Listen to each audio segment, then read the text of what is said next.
عليكم ورحمة الله وبركاته.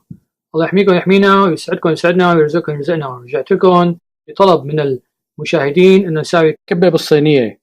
قولي بسم الله وصلوا على النبي.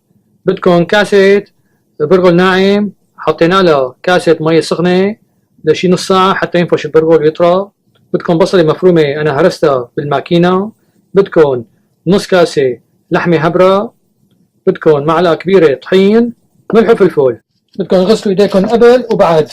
انا هي بستخدمها، ما بكون عجنة كبة، انا ساويتها من قبل ولا اطيب منها، كانت هيك ولا احلى منها، لا آلة ولا شي حزنون.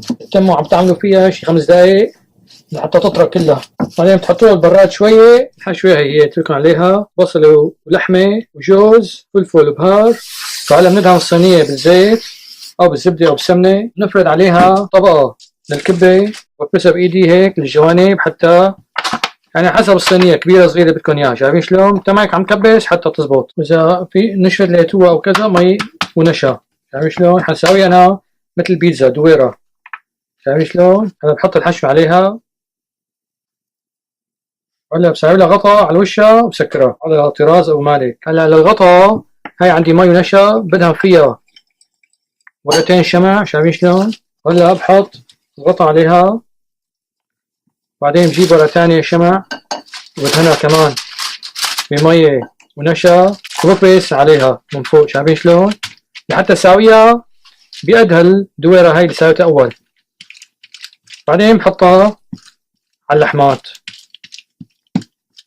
هلا صارت، شايفين شلون ما أحلاها بتطلع الورقة. هلا هاي طبها على أختها. بسم الله الرحمن الرحيم.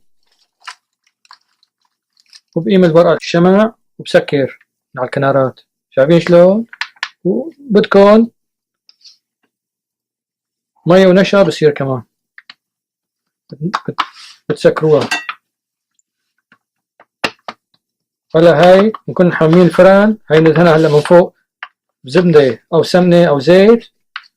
بدكم تقطعوها كمان قطعوها، بدكم تخلوها هيك مسكرة كمان بصير. شايفين شلون؟